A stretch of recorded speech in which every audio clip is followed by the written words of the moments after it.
계속해서 읽겠습니다.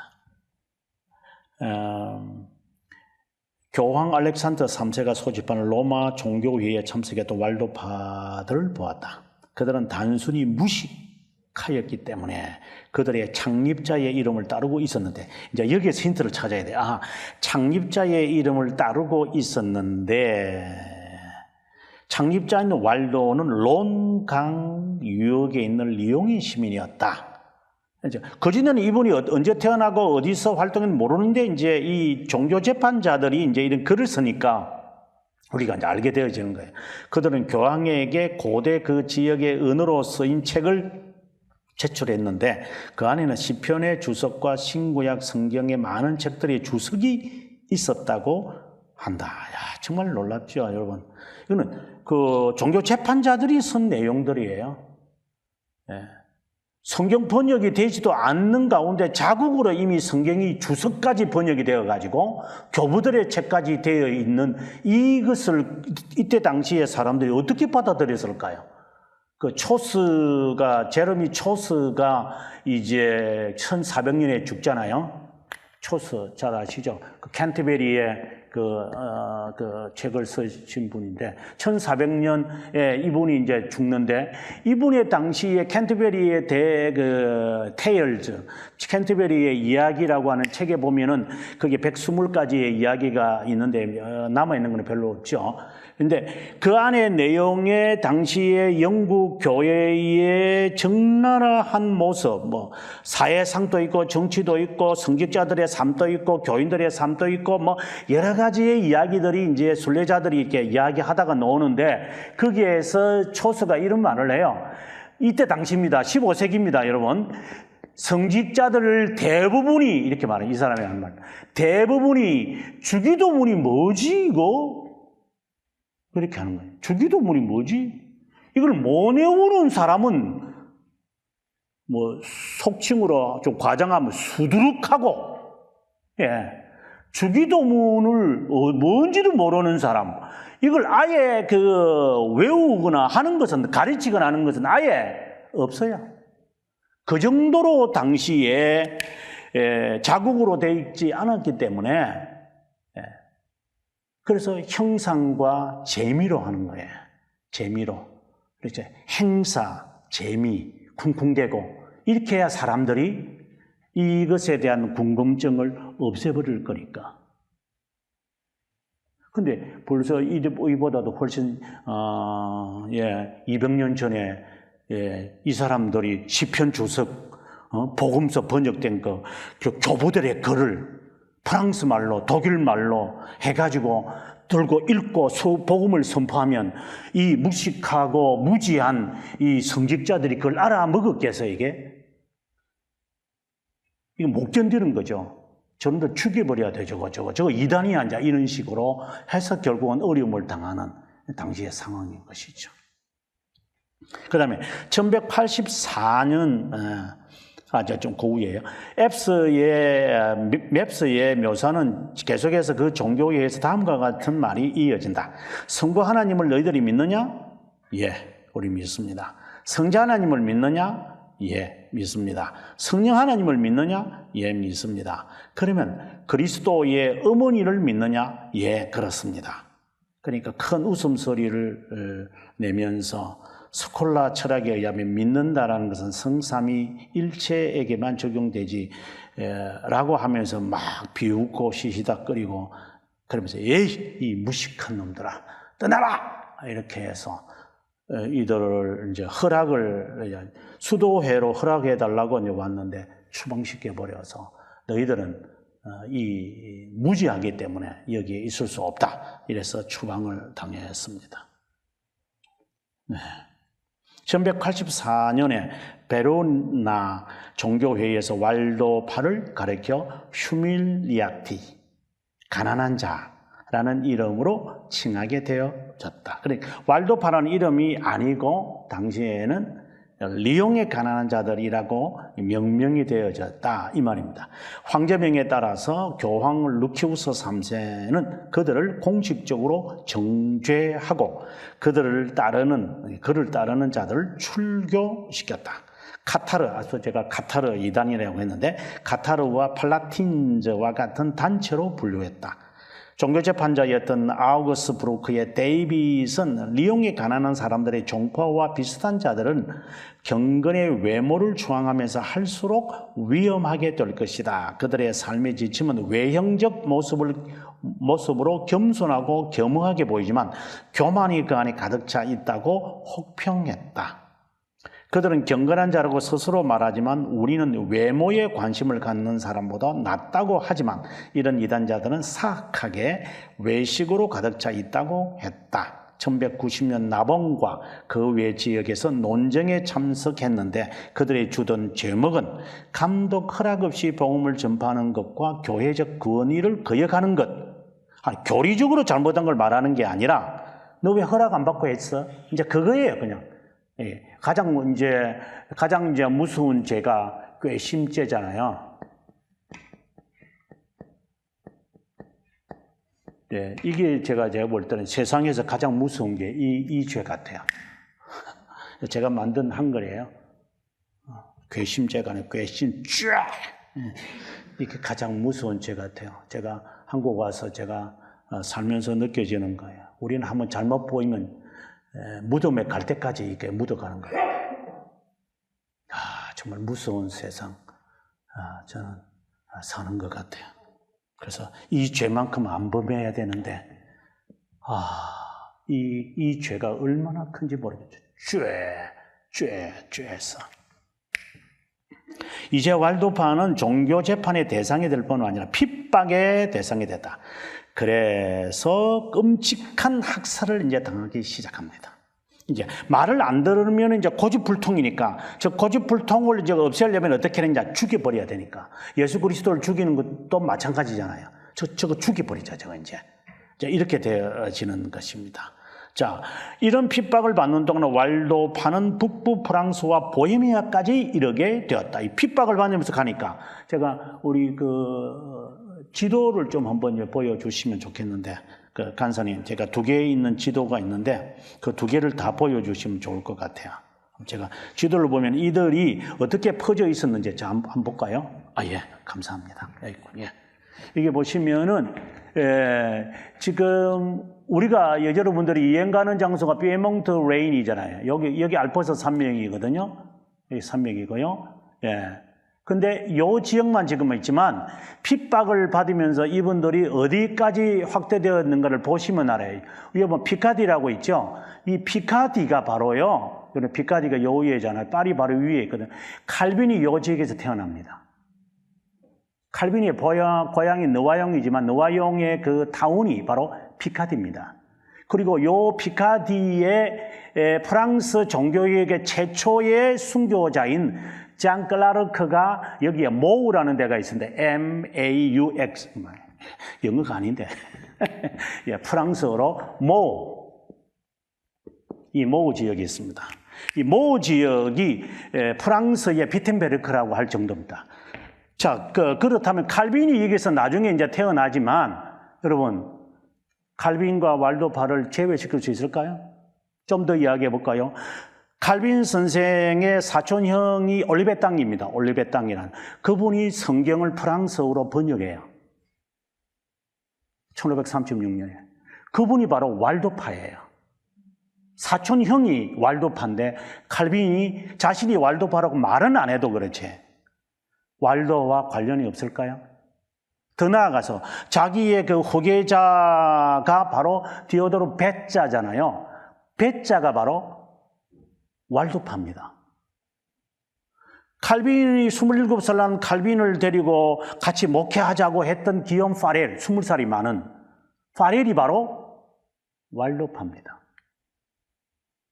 그러면 우리 개혁 신학을 하는 사람들이 왈도와 상관없다고 억지로 말을 하라고 할 수 없지만 저는 그것을 부인할 수 있을까요?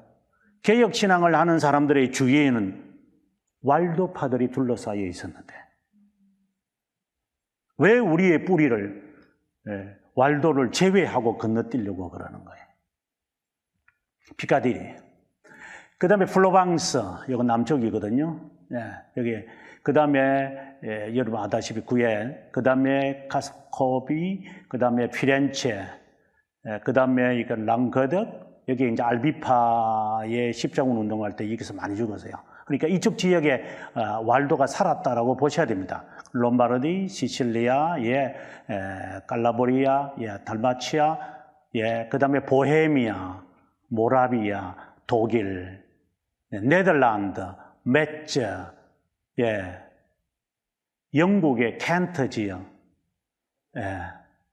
폴란드, 그다음에 지금 우리가 올라가 보기에 지금 여기에 뭐 르프탄자라고 되어 있지만 여기에 핀란드, 헝가리, 크로아티아, 불가리아 이들이 핍박을 받으면서 유럽 전역을 다 복음을 선포했다고 보신다면 그냥 단순히 뭐 리옹의 뭐 왈도 이렇게 말해가지고는 씨앗이 먹히겠느냐 하는 생각을 해보는 거죠. 그 다음 지도를 하나 더 보여주시겠습니까? 네. 여기가 이제, 여기 보면 플라방스, 아까 플라방스가 있고, 여기가 지중해 그 밑에 있는 바다 그거고요. 여기 좀 더 자세하게 이제 되어 있는데, 이들이 이제 어제 제가 말씀드렸던 토리노에 클라우디오가 있었고, 그 다음에 밀라노가 아마 요 정적들이 있는 것 같은데 이게 지도가 안 보이는지 모르겠습니다. 그리고 이들이 지금 여러분들이 여행을 가시면은 이제 탐사를 가시면 가는 데가 여 지역입니다. 근데 지금 제가 말하고 싶은 것은 이런 지역도 다 피에몽트 이 지역이거든요. 그리고 여기가 알프스 산맥이니까 이쪽 지역. 이게 다 이분들이. 근데 제네바가 어디 있느냐? 여러분 여기에 제네바가 있잖아요. 요 알프스 산맥 바로 넘으면 제네바가 있고 리옹이 있잖아요. 다 같은 지역이에요. 그 지역이 이제 사보이 지역이었거든요. 사보이 지역. 이게 이제 종교개혁 시기의 이제 이야기인데, 종교개혁 다음이네요. 1700이니까. 이쪽 지역에 다 그 신앙의 선배였던 왈도파들이 다 흩어져 있었다. 그래서 우리가 다시 한 번 더, 종교개혁이 있고 난 다음에도 이분들의 이 전체 지역에 이들이 이렇게 활동하고 있었구나. 이렇게 본다면, 여러분들이 개혁신앙을 추구한다면 이 왈도를 반드시 지나가야만 될 거다. 이런 생각을 해봅니다. 그 다음에 이제 넉 장의 사진이 있는데, 핍박. 이렇게 전체로 확산되면서 핍박을 받고 추방을 당하면서 이 사람들 신앙을 지켰던 모습들을 하나에 있겠습니다. 여기 보시면, 밑에 보시면 정확한 글자가 잘 안 보이는 여기 연도가 보이죠? 좀 있으면 연도가 제가 우리 공부하면서 나올 겁니다. 이 1655년이잖아요. 이때 당시에 순교를 시켰는, 그러니까 순교라고 해야 되는지 사람을 죽이는 거, 어떻게 죽이는가를 여러분 이거 보시면 아시겠죠? 이게 왈도파들의 모습입니다, 여러분. 이들은 이걸 지켜나가는 겁니다. 그 다음에 다른 사진 한번 보여주실래요? 이게 뭐냐면은, 아시겠죠? 불집게를 가지고 사람의 배를 찔러서 안에서 창자를 끄집어내는 겁니다. 뭐 언덕에서 뛰어내리게 하는 것, 목 매달아 죽이는 것, 그 다음에 여기에 보면 이게 이 사람을 중간에 이제 갈라서 죽이는 것. 왈도파라고 하는 이 사람들의 삶이 어떻게 이분들이 신앙을 지켜왔는지 아마 충분히 상상이 되리라고 저는 생각합니다. 그 다음에 또 다른 사진 하나 보여주시겠습니다. 이게 보시면은, 이게 1680년경에 이제 어려움을 당하고 지금 피에몽트로 가는 그 길목에서 붙잡아서 이제 도망가는 사람들 한 2~3천 명씩 붙잡아가지고 뭐 그 어머니도 죽이고 뭐 임신한 사람을 뭐 이런 거 하는데 이 사람을 이렇게 해가지고 중간에 갈라 죽여요, 이게요. 이게 이 어린아이들이잖아요. 집어 던져서 죽이기도 하지만 이 중간을 이 칼을 들고 있는 것은 바로 그거죠. 갈라 죽이는. 이렇게 하면서 이분들이 어쨌든 신앙을 지키려고 했던 사람들. 그렇게 해서 저렇게 퍼져나간 거지 뭐 앉아가지고 고속도로 타고 가자 한 건 아니죠. 복음 전파가 그만큼 힘들다라고 하는 것을 우리가 이런 그림들은 뭐 그 외에도 여러분 인터넷 구글에 들어가면 왈도파, 그 다음에 핍박, 뭐 순교 이렇게 타이핑하시면 뭐 사진들이 그냥 뭐 수십 장이 나올 거니까 그 중에 제가 그냥 아주 그냥 아주 그렇게 잔인하지 않는 것만 제가 했을 뿐입니다. 그래서 복음의 선포가 그렇게 단순하더냐 이 말을 제가 하고 싶은 겁니다.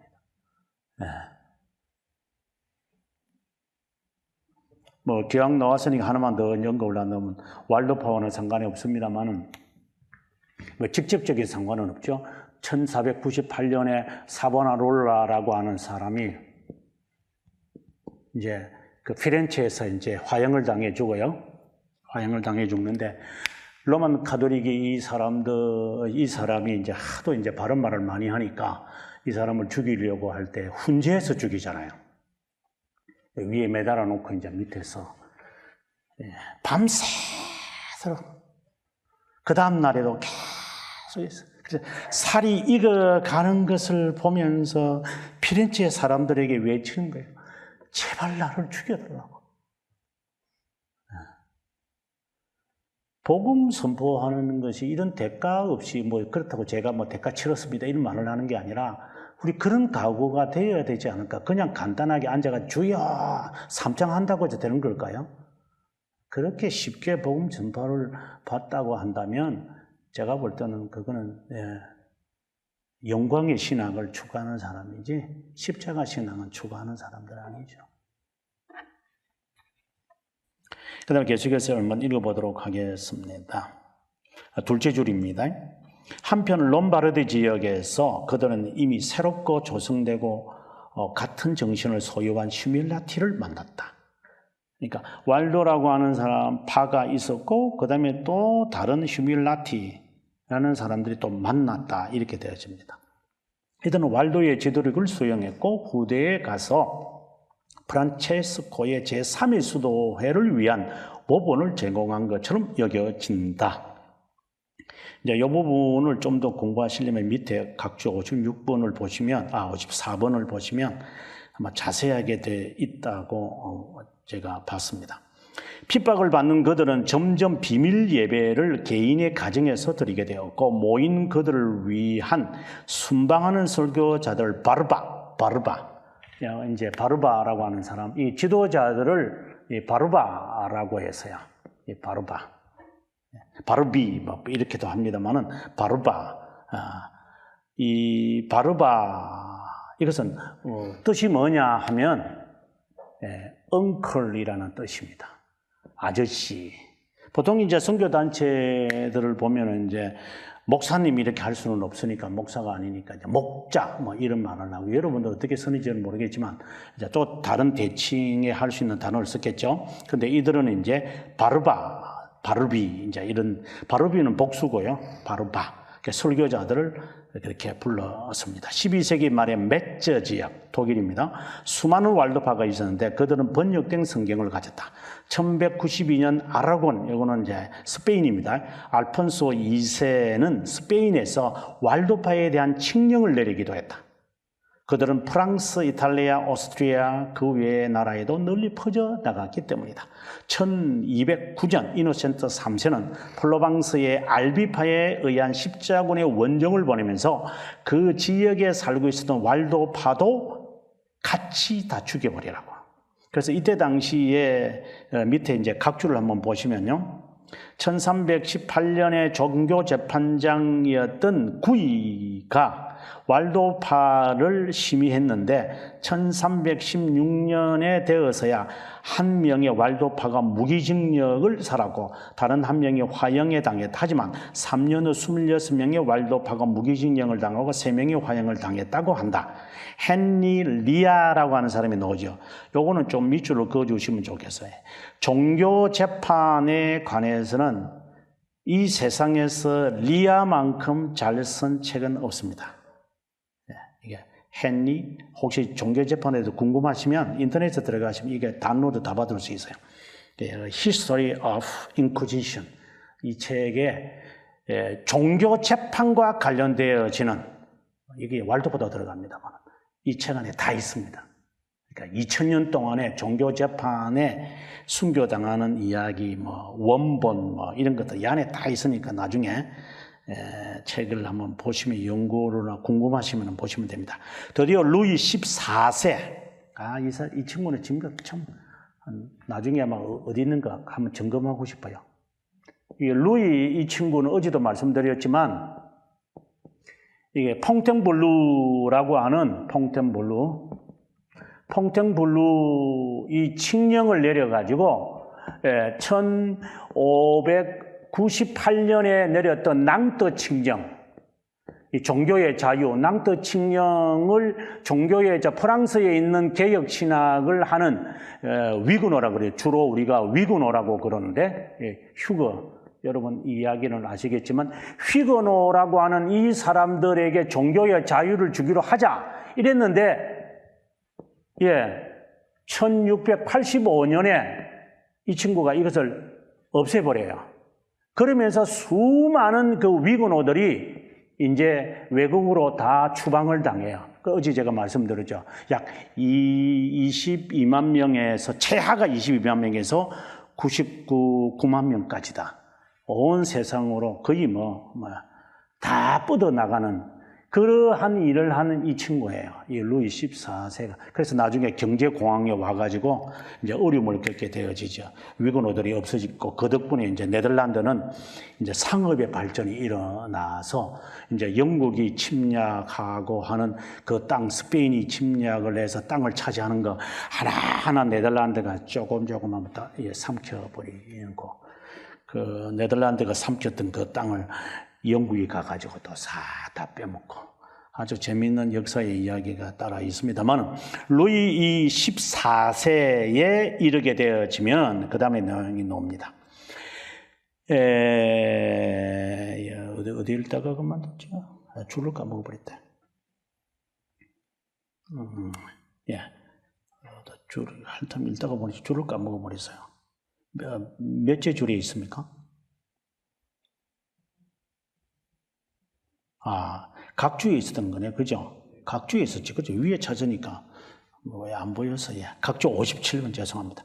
루이 14세는 그들에게 제한적이지만 관용 정책을 베풀었고 종교개혁 당시 1545년에 22개의 프랑스 마을에 왈도파가 살았지만 프로방스 의회의 명령에 따라 불타고 말았다. 구이는 당시에 툴루제의 종교재판장이었고 14세기 남부 프랑스 지역의 이단적 신앙을 척결하는 일에 총체자였다. 1261년 프랑스의 남부 지역에 태어났고 도미닉 수도에 들어가서 16년 동안 종교재판직을 수행했다. 카타르를 비롯한 수많은 이단자들을 다루었다. 이제 이 사람이 이제 하는 이야기였던 거죠. 그래서 제가 이제 말씀을 드리고 싶었던 것은 다시 돌아와서요. 이탈리아와 오스트리아에 있는 수많은 왈도파는 순교당했다.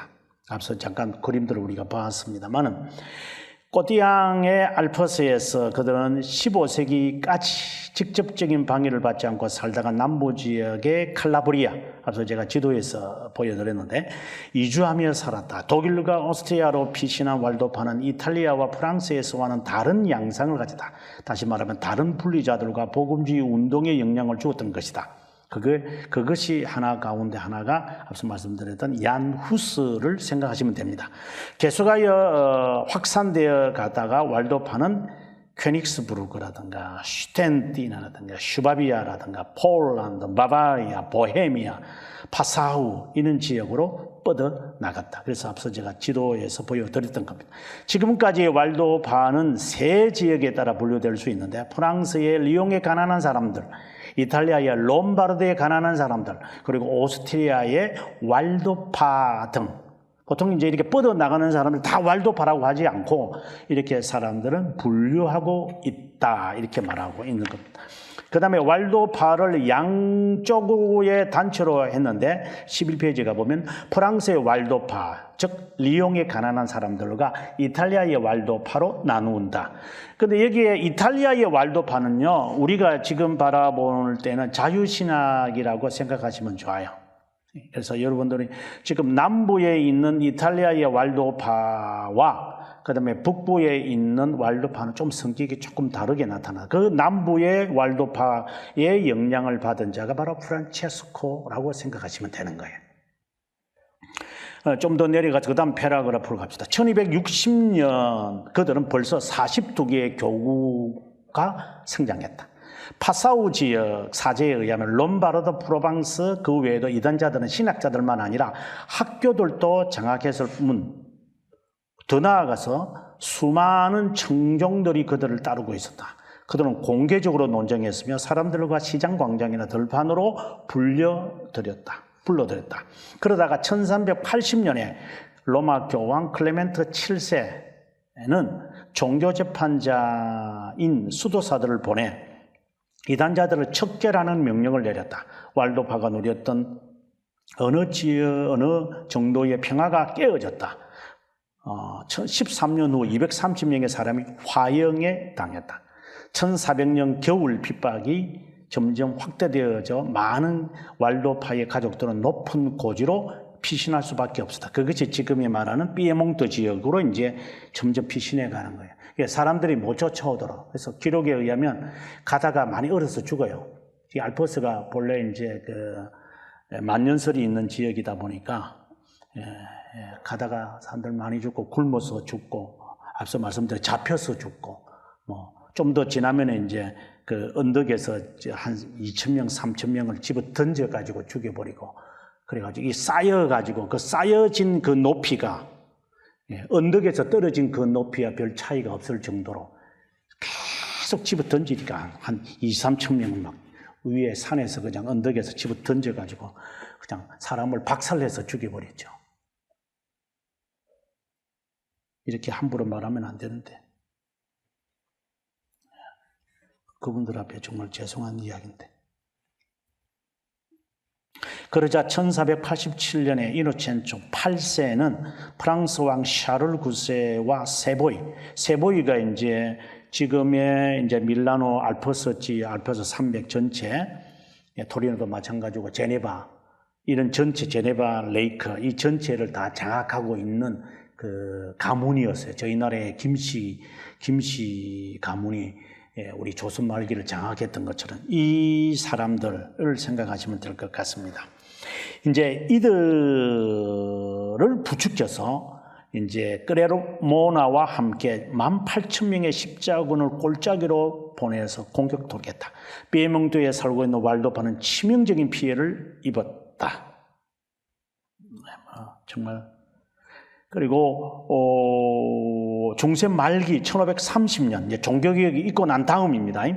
그들의 지도자 모렐, 지도자니까 아까 말씀드린 대로 바르바라고 보셔야 바르바 두 사람은 종교개혁이 일어나자 모렐과 삐르 마손이라는 사람은 스트라스부르크의 붓저를 만나러 갔다.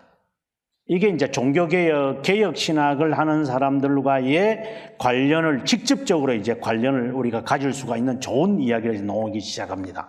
스트라스부르크로 가서 붓저와 오콜람 파디우스, 그리고 종교개혁 지도자들을 만나 도움을 청했다. 무슨 말이냐? 이제 이때 당시에 이제 이들이 뒤에 나오는 1120년에 있었던 신앙 고백서를 가지고 가요. 지금 종교개혁이 지금 일어나서 하고 있는데 독일로 가서 이때 당시에는 이 스트라스부르크는 제국 도시이기 때문에 언제는 프랑스 지역, 언제는 독일 지역 이렇게 왔다 갔다 했거든요. 그래서 칼빈도 이제 1536년에 이제 자유 도시였던 그때 당시에 칼빈이 이제 도망 다니는 사람이었기 때문에 이제 자유 도시에 가서 이제 피신해 있으려고 그가 스트라스부르로 가려고 했다가 전쟁이 이제 일어나는 바람에 이제 남쪽으로 리옹을 거쳐서 제네바로 이제 우회하려고 했다가 제네바에 붙잡혀서 이제 기욤 파레르의 종교개혁을 하게 되어지는 그렇게 되어집니다만은 그런 스트라스부르크에 이미 칼빈이 등장하기 전에 이제 여기에 지금 붓저라는 사람과 오클람 파디우스와 같은 이런 분들이 이제 있었는데 그분들에게 이분들이 찾아가는 거예요. 자기들의 고백서를 제출했을 때 붓저하고 오클람 파디우스가 놀래버리는 거예요. 아니 우리는 지금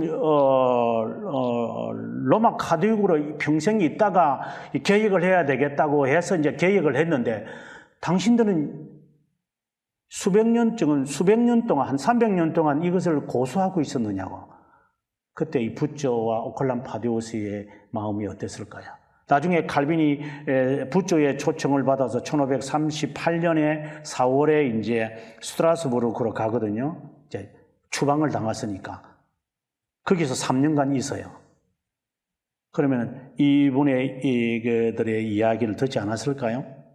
아무튼 돌아오는 길에 모레는 목배임을 당하고 말았다. 하지만 프로테스탄트의 신앙 고백에 채택된 1532년 쌍뽀랑 종교회의에서 왈도파는 모여 재정비를 하여 이제 흩어진 사람들을 모은 거죠. 모아서 교회를 조직했다. 목회자가 선출되고 예배를 위한 교회들이 설립되고 교회 조직을 위해 종교회의에서 자세히 제시한 모분을 따랐다. 로마 가톨릭의 반종교개혁이 일어나면서 반종교개혁이라는 것은 로마 가톨릭도 이제 종교개혁을 해요. 정말 우습죠. 자기들이 무슨 종교개혁을 하는지 모르지만 어떤 자기들이 이제 종교개혁을 하는데 1545년부터 해서 1563년까지 18년 동안 이 친구들이 해요. 진짜 대단한 사람들 같아요. 제가 로마 가톨릭을 연구하면서 느끼는 거예요. 로마 가톨릭은 절대 변하지 않습니다. 로마 가톨릭은 플러스는 있고 곱하기는 있어도 마이너스는 없습니다. 이 사람들은. 절대로 변하지 않습니다.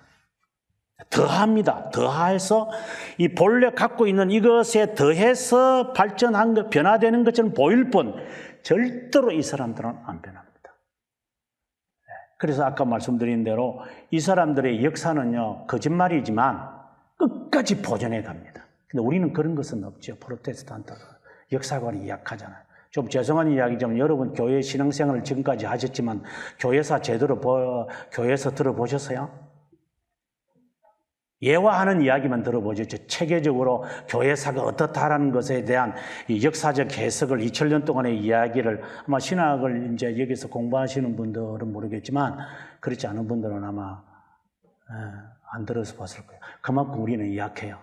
제가 한국에 있을 때에 로마 가톨릭을 좀 알아야 되겠다 싶어서 교회 좀 임지를 옮기기는 한 3주 정도의 공간이 있어서 제가 로마 가톨릭 성당에 가서 이렇게 마치 이렇게 도둑놈처럼 이렇게 앉아가지고 이렇게 참석을 좀 해봤어요. 교리반에도 한번 쑥 들어가가지고 이렇게 있어보고 이래봤어요. 아주 기억이 생생해요. 40년 전의 이야기입니다만. 굉장히 경건했고 제가 봤을 때에 하나님의 임재를 체험할 정도였어요. 참 무릎 꿇고 그 간절한 기도, 우리처럼 팔랑팔랑하지 않아요. 그 경건한 그 기도의 모습에 그냥 여성들은 뭐 이상한 거 하얀 거 톡 덮어쓰고 꼭 천사들 같아요. 그 벗고 나면 막 어떻게 할 값이 어쨌든 그때는 가만히 기도하고 그 남자들도 그렇게 다 모습을 보면서 이야, 교회에서 이런 것은 못 본다. 교회에서는 잠이나 꼬박꼬박 자고 말이야. 팔짱 끼고 말이야. 설교가 지겨워 가지고 말이야. 엉덩이를 말이야. 의자 끄트머리에 앉아가지고 킥킥킥 하고 있다가 지각했다가 축도를 하자마자 도망가는 사람들을 뒤에서 부목소리에 있으면서 많이 봤는데 전혀 달라요. 나쁘게 말하면 우리는 개판이고 이들은 참판이다 하는 생각이 들어볼 정도로. 지금은 어떤지 모르겠어요. 그때 당시에는 그랬어요. 굉장히 경건한 이 모습. 그리고 조용하고, 그리고 앞에서 이렇게 낭독하시는 분, 그리고 어린아이가 나와서 성경을 읽어주고 예배를 인도하는 이 찬트를 부르고 이렇게 할 때, 저는 그때 당시에 보면서, 이야, 내가 만약에 로마 가톨릭에서 분위기에서 태어났다면 나도 여기에 신부가 되었을 것 같다. 제가 미국에 가서 공부할 때, 시카고에서 공부할 때에 신부들 학교에 가서 제가 라틴어를 배웠거든요. 경건해요. 우리 학교에 저렇게 딴 딸아들하고는 달라요. 굉장히 경건해요. 이 다 신부들이에요. 같이 앉아서 라틴어 배우고 이게 프로테스탄트 패스터가 여기 왜 왔느냐고. 저는 완전히 미운 오리 새끼잖아요. 그것도 동양인이 와가지고 라틴어 배우려고 앉아가지고 끄덕끄덕하고 있으니까 이래 실컷 보면서 우리가 뭐 도와줄 거 없느냐고 하면서 하나하나 저에게 대해주는 이 친절함에 저는 녹았어요. 네. 우리 신학교에는 체벌 참석 안 하려고 여러 놈이 이렇게 크레딧 카드 갖고 가지고 찍찍찍찍찍찍찍 하고 다 도망하고 유럽판 하나 있는 놈들이 나와가지고 목사 되고 하는데 그들은 안 그랬어요. 그래서 저는 너무 충격이에요. 정말 경건했어요. 그것만을 본다면 전 매력적이에요. 그 사람 정말 매력이 있었어요. 호기심이 막 생겼고 그래서 좀 더 공부하려다가 에휴 이러다가 사입이 되겠다 싶어가지고 이제 돌아서서 라틴어만 배우고 나왔습니다만 네. 예, 이들은 18년 동안 회의합니다. 무서운 사람들입니다. 이 사람 가볍게 여기지 마십시오. 로마 가톨릭을 강의해달라면 제가 언젠가 뭐 여러분들 요청할 때가 있는지 모르겠지만 제가 자세하게 제가 이들의 시작부터 마무리까지 이들의 정체를 제가 낱낱이 말해드릴게요. 무섭습니다. 이 사람들은. 그리하여 프로방스의 왈도파는 16세기 후반에 건절되고 말았다. 남부 이탈리아 칼라브리아와 버글리아에 살던 왈도파는 대학살을 당하거나 뿔뿔이 흩어지고 말았다. 왈도파의 골짜기에 있었던 공동체는 전멸시키지는 못했는데 그 이유는 피에몬트 에메누엘 필리베르도에 거주했던 왈도파들의 완강한 저항 때문이었다. 그 결과 그들은 골짜기 내의 종교의 자유를 보장하는 키보 평화 협정을 맺도록 강요받았다. 하지만 골짜기 밖으로 확산될 가능성을 차단했다. 조약으로 인해 더 이상 핍박을 받지는 않았겠지만 1655년 아까 1655년 그 그림을 보셨죠? 사람을 이렇게 항아리에 집어 던지는 이제 그런 이제 끓는 그 물가마죠. 물가마에 집어 넣어서 이제 그것을 가리켜서 피에몬트 부활절이라고 여러분 인터넷에 가면 이게 나와요. 피에몬티스 이스터. 이때 수백 명의 왈도파가 방금처럼 저렇게 해서 죽임을 당했다. 보셔야 됩니다. 1681년 피에몬트의 사람들과 비토리오, 아마디오 2세와 루이 14세가 이끄는 프랑스의 군대를 골짜기로 습격해들여 대부분의 주민들을 어린아이를 뭐 갈라 죽인다거나 좀 죄송한 이야기지만 배를 갈라가지고 이게 쥐 끄집어내야 뭐 그 기록에 의하면 이게 쥐 마치 우리나라 그래서 저는 곱창을 잘 안 먹는데 이제 쫙 끄집어내가지고 확 잘라가지고 입에 확 집어넣기도 하고 막 그래요. 이거는 뭐 청교도 시절에도 그러고요. 순교당하는 거 단순히 딱 한 칼에 되는 것이 아니라 사람들을 아주 잔인하게 죽입니다. 긴 날 사람을 갖다가 죽여버립니다. 이 죽이는 데는 명사수들이기 때문에 어떻게 해야 고통스럽게 죽는 것인지 이 사람들은 정확하게 알고 있어요. 그래서 심장을 안 찌르고 다른 데를 다 찔러버리는 거죠. 그 고통을 느끼도록 만드는 거죠. 하나하나 잘라내고 급지를 벗겨요. 인간을 급지를 벗기거든요. 하나하나 이 각을 떠서 급지를 조금 벗기고 하고 벗기고 이렇게 해서 사람을 아주 잔인하게 죽입니다. 이 뼈에다가 붙어있는 이 갈비를 잘 잘라내는 것처럼 근육들을 막 잘라내서 죽이기도 하고 끔찍합니다, 여러분. 그런데도 이 사람들은 그 신앙을 절대 포기 안 했습니다.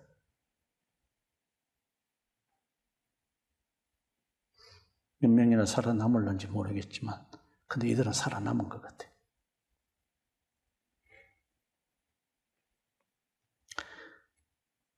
프로테스탄트 지역에 있었던 스위스나 독일로 이민해 갔다. 1686년 여름 조그마한 단체가 영광의 귀향. 왜 이런 일이 생겼냐면 여러분 1618년에서 1648년 여러분들이 아마 역사에서 아다시피 여기서 30년 종교 전쟁이잖아요. 그 전쟁을 하면서 이제 이분들이 이제 독일을 중심으로 덴마크라든가, 그 다음에 스웨덴이라든가, 그 다음에 오스트리아라든가, 프랑스가 이렇게 30년 동안 독일의 땅을 서로, 그때 당시는 뭐 독일이라는 게 있어요. 뭐 브란덴부르크 뭐 있고, 뭐 작센 있고, 이렇게 공국으로 흩어져 있었고, 신성로마 제국의 황제가 다스리고 있었기 때문에, 이제 그 땅을 서로 훔쳐먹고 서로 갈기갈기 찢어먹으려고 독일이, 지금의 독일 그 지역에서 이 사람들이 서로 이제 전쟁을 하게 되었죠. 물론 시작은 보헤미아에서 시작을 했지만, 그래서 1648년에 베스트팔리아라고 하는, 베스트팔리아라고 하는 이 지역, 이 지역에 모여서 이제 합의를 본 거죠. 그래서 유럽 안에서는 종교의 자유를 주자. 더 이상 종교 문제 가지고 사람을 죽이고 하지 말자. 그 지역에 아주 중요한 결정을 하는데, 지역의 영주가 종교를 선택하도록 하자. 이래서 이제 사람들이 이주하기 시작해요.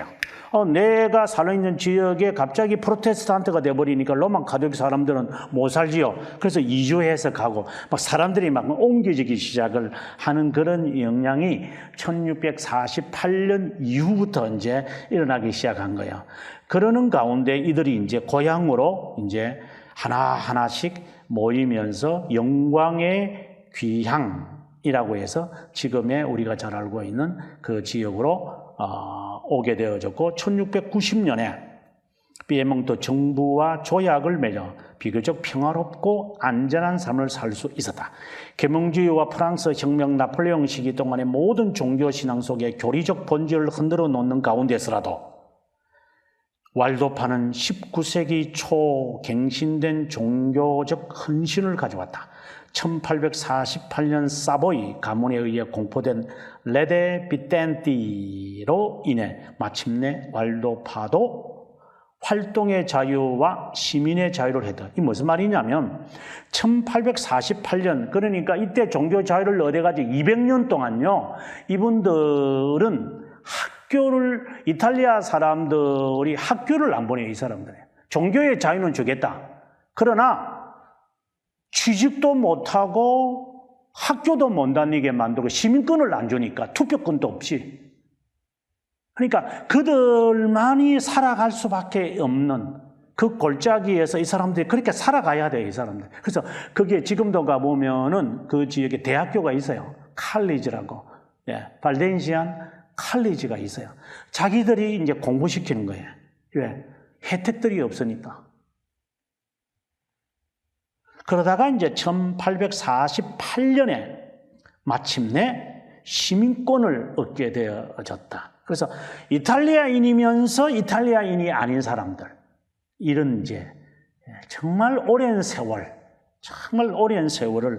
이들은 견뎌낸 겁니다. 오늘날 매년 모이는 종교회의는 왈도파 교회의 지도적 실체를 나타낸다. 종교회의는 목회자들과 평신도, 의장에 의해 선출된 7명의 지도위원들로 구성되어 있고 7년 동안 제한적으로 활동한다. 현재 왈도파 교회는 제네바 범종교회의와 개혁파 교회들의 세계 연맹의 회원이다. 그래서 개혁교회 안에 이분들이 다 다 들어가 버려요. 다 들어가서 개혁교회에 들어간 왈도파가 있고, 개혁교회에 들어가지 아니한 이 왈도파가 있어요. 그 중에 이제 대표적인 게, 우리가 피에몽트에 있는 분들은 개혁교회 안에 들어가지 않으면서도 자신들의 정통성을 지키고 나가는 사람. 그래서 지금의 현재로서는 미국에도 있고, 미국의 이제 노스캐롤라이나에도 있고 캐나다에도 있어요. 이들의 지부들이 다 있어요. 아까 우리 켄트에도 있다고 했는데 영국에도 있고, 그러니까 이 세계, 저희 나라는 저는 JDM이 왈도파인가 이렇게 말하던가 모르겠는데, 어쨌든 이런 분들이 왈도파의 교회를 지금도 하고 있어요. 이분들이 하고 있는 그 교회를 세계에 흩어져서, 유럽은 많죠. 유럽은 많이 흩어져 있어. 독일에도 있고, 프랑스에도 있고, 영국도 있고, 프랑스 남부 지역이 있고 이탈리아도 있고 이제 이런 지역들이 있는데 그게 크게 둘로 나누어진다 이 말을 제가 하고 싶은 겁니다.